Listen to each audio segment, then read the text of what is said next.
திங்கள் பகவான் திருமுகம் காண அங்கு கற்பக பெருமான் தொப்புள் குழியில் திங்கள் பகவான் திருமுகம் காண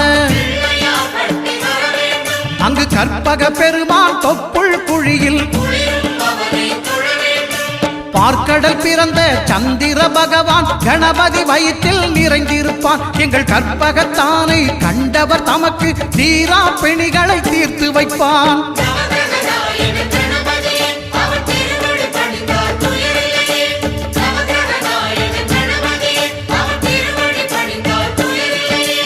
ஒன்பது கோளும் ஒன்றாய் காண